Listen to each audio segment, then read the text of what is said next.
ડિપ્રેશનમાં જશે. અમારી પાસે કેટલી માતાઓ દીકરીઓને સાસરે હોય કે પછી ભણતી હોય, એક્ઝામનું ટેન્શન છે દીદી, ડિપ્રેશનમાં જતી રહી છે. તમે એને જીવનના પાઠ જ નથી ભણાવ્યા. હવે એવી દીકરી જેની અંદર પરિપક્વતા નથી, જીવનને કઈ રીતે જોવું, પરિસ્થિતિઓ આવે તો કેવી રીતે આત્મબળથી, પોઝિટિવિટીથી એ પરિસ્થિતિને હેન્ડલ કરવી, એ પાઠ તમે ભણાવ્યા જ નહીં. તમને તકલીફનો અનુભવ, તમે વિચાર કરો કે મારી દીકરી ક્યારે બસમાં ન જવી જોઈએ. એ દીકરીને આગળ જતા તમને ખબર છે એનું ભવિષ્ય શું છે? પહેલાના મા બાપ આવનારા જીવનમાં એને જે કંઈ પણ અગવડ પડે, મુશ્કેલી પડે, એની ટ્રેનિંગ બાળકને નાનપણથી આપતા. સાચો પ્રેમ એ છે કે બાળકને એના ભવિષ્યમાં આવનારી પરિસ્થિતિઓ માટે તમે તૈયાર કરો. આ પ્રેમ નથી, આ મોહ છે. અને મોહવશ બાળકનું ભવિષ્ય બગાડો છો અને એના આધારે એનું પરિવાર, એનું તો કોઈ નામ નિશાન નથી રહેતું, અને કદાચ રહેશે તો એ પણ પોતાના બાળકોને એવી જ ટ્રીટમેન્ટ આપશે, એવી જ પાલના અને એવો જ ઉછેર મળશે. તો એક સશક્ત મહિલા, એક નારી શક્તિ મા તરીકે 2 બાળકો કે 3 બાળકોનો ઉછેર નથી કરતી. એ સમાજની અંદર એ બાળકોને માણસ તરીકે કેવા બનાવીને મોકલ્યા ને, એ મોટું કાર્ય કરે છે. આજે આજના યુવાન યુવતીઓ દ્વારા જ સમાજની અંદર જે બુરાઈ ફેલાય છે, આપણે એમને દોષ આપીએ છીએ, પણ કોઈ આ વાત નથી વિચારતું કે ક્યાંક તો મા બાપના રોલમાં કચાશ છે. એક સાચો કિસ્સો, એક માનસિક રોગના વિશેષજ્ઞ સાયક્રેટિસ્ટ ડૉક્ટર એ સંભળાવતા હતા કે એક માતાનો ફોન આવ્યો મારી પાસે અને બહુ ટેન્શનમાં હતા. અને એણે મને કહ્યું કે સર, એક પ્રોબ્લેમ છે, મારો દીકરો બેંગ્લોરની અંદર કે જયપુરની અંદર એન્જિનિયરિંગનું ભણે છે અને એનો થોડાક દિવસથી મેસેજ આવી રહ્યો છે કે મમ્મી એ બીમાર પડવા લાગ્યો, માંદો રહેવા લાગ્યો. કેમ કે રોજ મને મેસેજ મોકલે કે મને ગમતું નથી, ગમતું નથી. પણ હવે ગઈકાલે એનો એક એવો મેસેજ આવ્યો કે હું ચિંતામાં પડી ગઈ. એણે મને કીધું કે મમ્મી, મને હવે જીવનમાં કોઈ રસ નથી રહ્યો. હું આવી રીતે બીમાર રહું છું, હું જીવનમાં આગળ શું કરી શકીશ? આવા જીવનનો શું અર્થ કે અત્યારથી જ મારી હેલ્થ આવી થઈ ગઈ છે. એવું એમણે લખ્યું જીવન માટે કે એ મમ્મીને ડાઉટ ગયો કે આ કંઈક આત્મહત્યા કે એવો કોઈ સંકલ્પ ન કરે. એટલે એણે એ માનસિક રોગ નિષ્ણાંત જે હતા એને કોન્ટેક્ટ કર્યો. તો એમણે કહ્યું કે હું એનાથી 700 કિલોમીટર દૂર છું સર, હું શું કરી શકું અત્યારે? હું તાત્કાલિક તો એની પાસે જઈ પણ નથી શકવાની.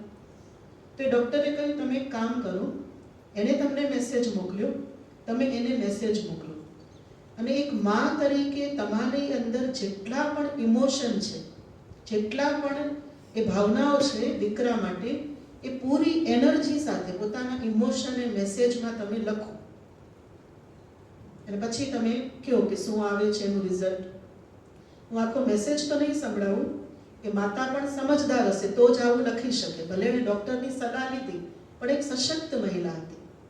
એટલે એણે જે મેસેજ લખ્યો દીકરાને, શરૂઆત કરી કે બેટા, પાનખરની અંદર દરેક વૃક્ષ પોતાના બધા પાન ગુમાવે છે, પણ એ દુઃખી નથી થતા, એ ડિપ્રેશનમાં નથી આવતા. એ અડીખમ ત્યાં ઊભા રહે છે અને વસંત ઋતુની રાહ જુએ છે. એને ખબર છે કે પાનખર સદા માટે રહેવાની નથી. વસંત આવે છે, નવા પાન એની અંદર ફૂટે છે. એવી રીતે આપણા જીવનની અંદર પણ પાનખર આવશે. એ પાનખર આવી એટલે એનો મતલબ એમ નહીં કે આપણું જીવન પૂરું થઈ ગયું. આ પાનખર જશે અને વસંત આવશે. તારે ધીરજ રાખવી પડશે. આપણું આ જીવન છે, આપણે આ જીવનની યાત્રા કરી રહ્યા છીએ. તો એમ સમજ કે તું ટ્રેનમાં બેઠો છે, તો ટ્રેનમાં અલગ અલગ સ્ટેશન આવશે, પણ એ દરેક સ્ટેશન ઉપર ગાડી થોડીક વાર માટે ઊભી રહેશે, પરમેનન્ટ તો નહીં ઊભી રહે. તો આવા સ્ટેશન તારા જીવનમાં અનેક આવશે, કારણ કે આ યાત્રા છે. અને એ ટ્રેનની અંદર અલગ અલગ ફેરિયાઓ કાંઈક ને કાંઈક વસ્તુ વેચવા આવશે, ખાવા પીવાની વસ્તુ વેચવા આવે ને, એમાં જીવનની ટ્રેનમાં તારી પાસે અલગ અલગ ફેરિયા આવશે. એટલે કે અલગ અલગ સંજોગો આવશે. તો એનો સ્વાદ ચાખી લે. બીજો કોઈ તને નુકસાન નથી થવાનું, કદાચ કોઈનો સ્વાદ તને ન પણ ગમે. અને પછી કોઈ સ્ટેશન એવું હોય કે જ્યાં તને એમ લાગે કે અહીંયા મારે ઉતરવાનું છે, તારું જે ફાઇનલ ડેસ્ટિનેશન છે ત્યાં તું ઉતરીશ, તું કંટાળીને વચ્ચે જમ્પ નહીં મારે, તો તારી યાત્રા તો પૂરી કરીશ ને. કદાચ અગવડ પડે યાત્રામાં, પણ તું યાત્રા પૂરી કરીશ. પછી તારું જ્યારે લક્ષ્ય આવે, તારે જ્યાં પહોંચવાનું છે ત્યાં તું ઉતરીશ, તું વચ્ચે જમ્પ નહીં મારે. બેટા તું વિચાર કર, તારી આજુબાજુ તું ફૂટપાથ ઉપર નજર કર, નાના નાના બાળકો જેની પાસે આજે કપડાં પહેર્યા હોય તો કાલે બદલવા માટે બીજી જોડી નથી, મેલા કપડાં પહેર્યા છે, પગમાં ચપ્પલ નથી, એક ટાઈમ ખાવા મળ્યું છે તો બીજી ટાઈમ મળશે કે નક્કી નથી. એ બાળકોના હસતા ચહેરાને તું જો કે એમની પાસે આટલું બધું છે, આટલી બધી કમીઓ છે, તો પણ એ ખુશ છે, હસે છે, રમે છે, આનંદ કરી રહ્યા છે. તું તારા જીવનને જો, તારે તુલના કરવી હોય તો એમની સાથે કર કે એમને કેટલો બધો અભાવ છે, અને પછી પોતાના જીવન પર દ્રષ્ટિ કર કે પરમાત્માએ તને કેટલું બધું આપ્યું છે, તું એનો આભાર વ્યક્ત કર. એવી એવી વાતો એણે લખી. નેક્સ્ટ ડે, બીજા જ દિવસે દીકરો, એ માતાનો મેસેજ એ ડૉક્ટરને ફોન કરીને કહે છે કે સર મારો દીકરો એકદમ ઓકે છે, અમે એને એરપોર્ટ પર લેવા ગયા, ખૂબ સારી રીતે હસીને અમને મળ્યો, એ ખુશ છે, અત્યારે એની કોઈ માનસિક સ્થિતિ ડિસ્ટર્બ નથી. માત્ર શેનાથી? એક માતાની શક્તિ. એ માતાની બુદ્ધિમાં જો નોલેજ ન હોય, એને જીવન પ્રત્યેની આવી સમજણ ન હોય તો બાળકને ક્યાંથી આપે? તો બાળકને સશક્ત બનાવવાનો આધાર કોની ઉપર છે? મા ઉપર. એક માતાનો ફોન આવ્યો કે દીદી હમણાં મારા પતિનો જે બિઝનેસ છે એ થોડો ધીમો પડ્યો છે, મતલબ થોડું પાછળ પડ્યું છે, તો હું શું કરું? હજુ એ નવા હતા જ્ઞાનમાં, એને એટલું જ્ઞાન સમજાવતા ન આવડે. તો મેં કહ્યું બીજું કાંઈ કરો કે ન કરો, પણ એની અંદર કમજોર સંકલ્પો નહીં નાખતા, એને હિંમત આપજો. જેમાં એક માએ દીકરાને હિંમત આપી ને, તો શું કહું, મને બોલતા નહીં આવડે. તો કેમ નહીં આવડે? કારણ કે જીવનને ક્યારેય એ રીતે જોયું નથી, અને એ રીતે વિચાર્યું નથી, અને એવી પરિસ્થિતિઓનો સામનો નથી કર્યો. મેં જીવનમાં પાનખર જોઈ હશે, અને પાનખર પછી વસંતનો અનુભવ મેં કર્યો હશે ને, તો હું બીજાને એ અનુભવ આપી શકીશ, મારા અનુભવથી બીજાનું જીવન બનાવી શકીશ. પણ આપણે આપણા બાળકોને પાનખરનો અનુભવ જ ન થવા દઈએ તો અને મેં પણ ન કર્યો હોય તો જીવનના ચડાવ ઉતાર, જીવનના સંઘર્ષો એ ખૂબ ફાયદાકારક હોય છે અને જરૂરી છે. જીવન ક્યારેય એક સરખું ચાલવાનું નથી નથી નથી. આ વાત સમજી લો. અને જો વાત મહિલાને થાય છે તો આ જ્ઞાન તમારી અંદર દુનિયાનું બીજું કોઈ જ્ઞાન નહીં હોય ને તો ચાલશે, પણ જીવન માટેનું સ્પષ્ટીકરણ એક સ્ત્રીમાં હશે ને તો પોતાના પતિને સાચવી શકશે, પોતાના બાળકોને સાચવી શકશે, પોતાના બાળકોના પરિવારને સાચવી શકશે. આજે અમે છીએ ને, આજે મારી ઉંમર 46 છે, 46 વર્ષ. આજની તારીખમાં પણ ભલે અમારી અંદર જ્ઞાન છે, આધ્યાત્મિકતા છે, અમે બીજાને આપીએ છીએ, પણ અમારા જે લૌકિક મમ્મી છે એમણે પોતાના જીવનના એટલા તડકા છાયાનો અનુભવ અમને સંભળાવ્યો છે, અમે જોયો છે. આજની તારીખમાં પણ ચાહે હું અહીંયા સમર્પિત છું ઈશ્વરીય કાર્યોમાં, બીજી બે બહેનો લૌકિક પરિવારમાં છે, પણ એમને જ્યારે પણ કંઈક એવી વાત આવે ને, એમને તરત કોનું ગાઈડન્સ જોઈએ? મમ્મીનું. આજ સુધી પણ એ મમ્મીના માર્ગદર્શનથી પોતાના પરિવારને સેટ કરીને ચાલે છે. કારણ કે એ સમજણ કોની અંદર છે? માની અંદર છે ને. તો એ બાળકને સ્વાભાવિક છે કેવી શિખામણ આપશે? એટલે આજકાલ તો એવું પણ કહે છે, ભાઈ જો વધારે સહન કરતી નહીં, બહુ વધારે એવું લાગે ને તો આપણે ચિંતા નહીં કરવાની, તું ઘરે આવી જજે, વધારે ચિંતા કરો. આ શિખામણ છે. કેટલા ઘર તોડાવશો દીકરીના? કેટલા ઘર તોડાવશો? તમે ખોટું ના લગાડતા, પણ આ હકીકત છે. આજની મમ્મીઓ લિટરલી પોતાની દીકરીઓને આ શિખામણ આપે છે કે તું તારા પતિને લગ્ન પહેલા પાક્કો કરાવી લેજે કે હું કાયમ ભેગી રહેવાની નથી. તમે સાંભળી છે આ વાતો? જોઈ છે? જોઈ છે?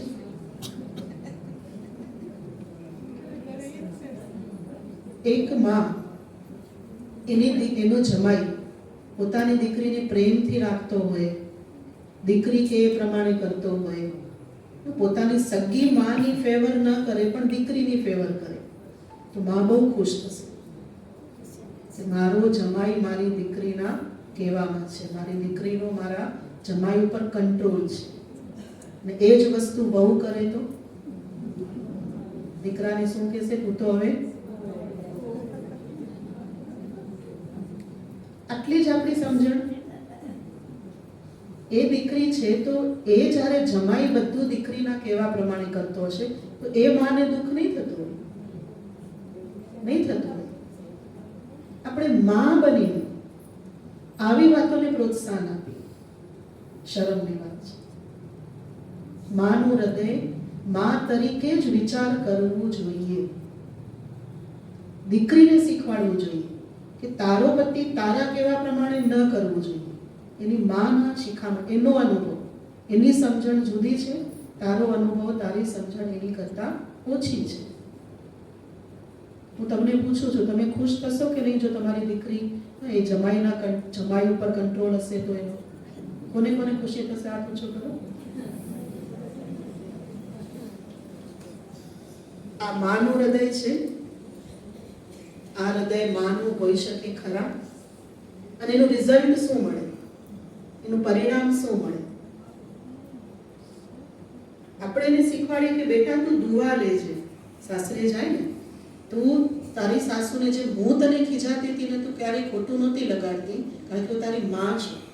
એમ તારી સાસુ પણ તને ક્યાંય ટોકે કે ખીજાય તો તું એમાં મને જોજે.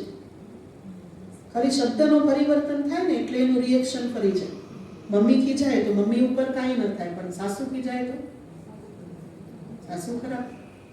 એને એ શીખવાડો કે તું એનામાં મને જોજે, તું એની દુઆઓ લેજે. હા, વધારે કંઈક ખરાબ સ્વભાવ હોય તો અલગ વસ્તુ છે, તો પણ આપણે સમજણ તો ઉલટી ના આપીએ. એને કેવી રીતે રહેવું એ શીખવાડીએ. અને જો દરેક દીકરી એક માના સારા સંસ્કાર લઈને સાસરે જતી હોય તો કોઈ પણ મા બાપ વૃદ્ધાશ્રમમાં જાય શું કામ? ભલે ને દીકરો કહેતો નથી રાખવા, દીકરીની અંદર તો માના સંસ્કાર કામ કરશે ને. એ દીકરી એમ કેમ નથી વિચારતી કે મારી ભાભી મારા મમ્મી પપ્પા સાથે આવું કરે તો વૃદ્ધાશ્રમમાં જવાની જરૂર પડે? અહીંયા કેટલી અઢળક એવા કિસ્સા છે જેમાં દીકરાની ઈચ્છા ન હોવા છતાં એની પત્નીની જીદના કારણે મા બાપને ક્યાં મોકલે છે? વૃદ્ધાશ્રમ. ત્યારે આ બધી મમ્મીઓ શું કરતી હોય છે? દીકરીની મમ્મીઓ શું કરતી હોય છે? એ મમ્મીઓ કેમ પોતાની દીકરીઓને નથી કહેતી કે બેટા અમારી સાથે તારા ભાભી કે ભાઈ આવું કરે તો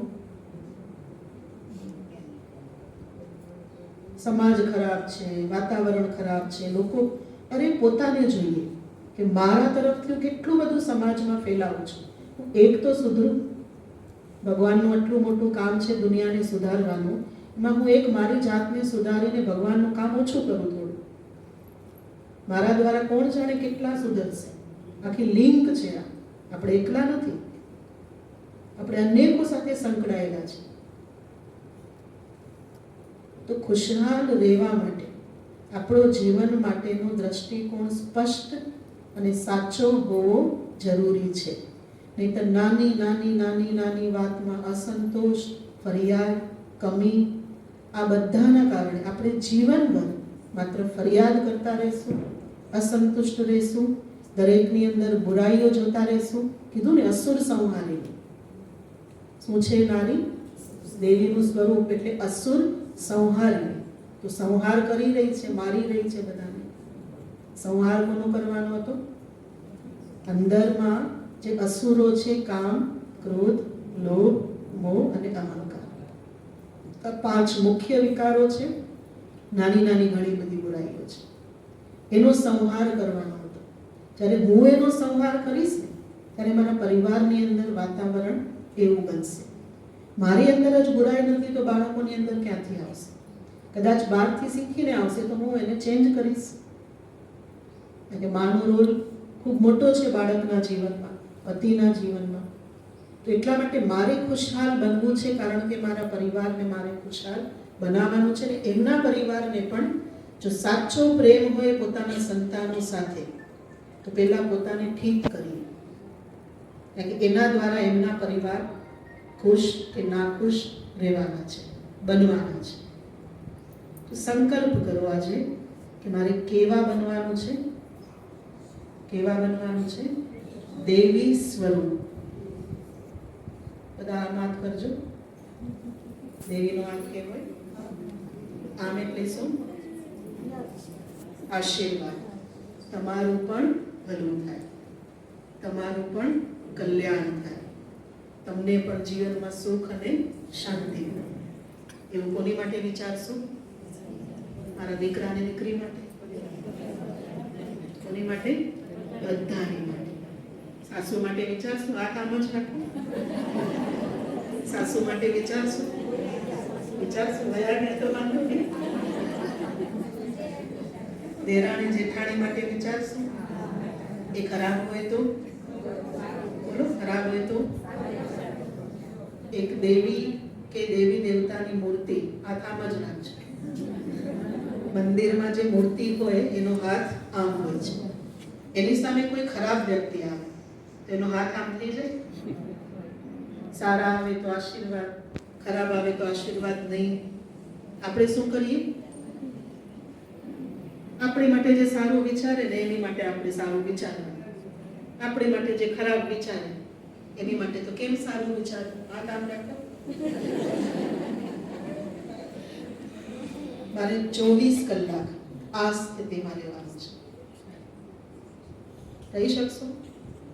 આ સ્થિતિ એટલે હાથ તો નહીં રહી શકે ને 24 કલાક. મારા મનની સ્થિતિ એવી હોય કે દરેકને મારે માત્ર પોઝિટિવ અને સારી દ્રષ્ટિ અને ભાવનાથી જોવાનું છે અને એવો વ્યવહાર કરવાનો છે. તો જેટલી માતાઓ અહીંયા બેઠી છે એટલા પરિવાર કેવા બની જશે? એક દેવી જ્યાં હોય ત્યાં શું હોય? સ્વર્ગ. ઘર શું બની જશે? સ્વર્ગ. ઘર સ્વર્ગ બનશે તો ધીરે ધીરે આડોશ પાડોશ, શહેર, ગામ, જે કંઈ પણ હંમેશા આપણી સ્થિતિના વાઇબ્રેશન વાતાવરણની અંદર, આત્માઓની અંદર ફેલાય છે. તમે ભલે આમ કરો. મારે દેવી બનીને શું કરવાનું છે? આશીર્વાદ આપવાના છે. ક્યારેય કોપાયમાન બની કોઈને શ્રાપ આપવાનો નથી. કેમ? કોઈ મારી સાથે ખરાબ કરે તો પણ શ્રાપ નહીં આપવાનો. કે આજ સુધી કેટલી વખત તમે એવું બોલ્યા છો કે આણે મારી સાથે આવું કર્યું ને, ભગવાન એને છોડશે નહીં. શ્રાપ નથી તો શું છે? મોઢે કહી દેતા હોય જોજો ને તમને તમારા કર્મ નડશે. અને તમે બોલો કે ના બોલો, જેને જે નડવાનું હશે નડવાનું છે. તમે બોલીને તમારું પાપ કેમ બનાવો છો? તમે તમારું પાપ કેમ બનાવો છો? એને નડવું હશે તો એ ભગવાન નક્કી કરશે. આ સૃષ્ટિ કર્મના સિદ્ધાંત ઉપર ચાલે છે.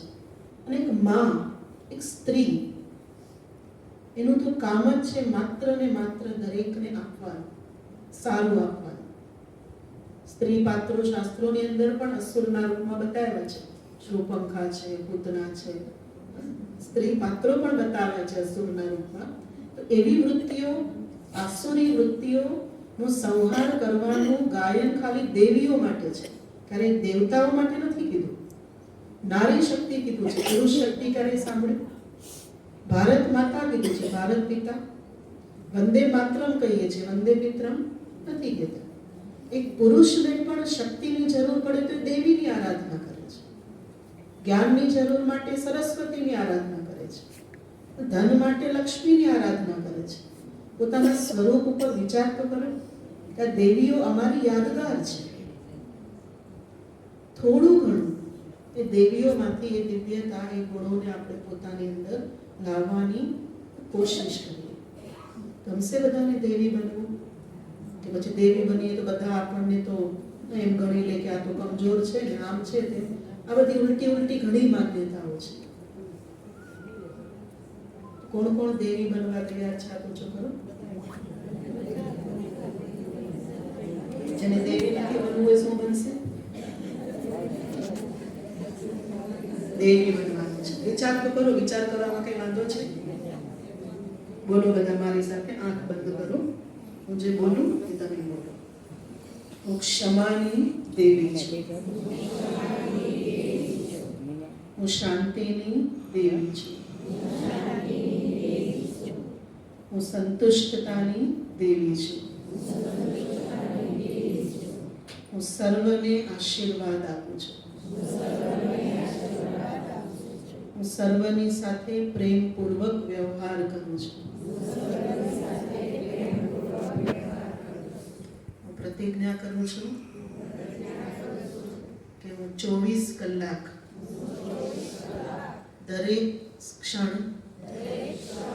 દેવી બનીને વિતાવીશ. હું મારી અંદરની આસુરી વૃત્તિઓનો સંહાર કરીશ. હું મારા પરિવારને ખુશહાલ બનાવીશ.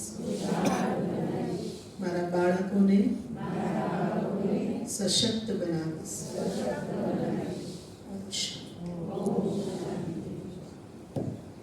ખૂબ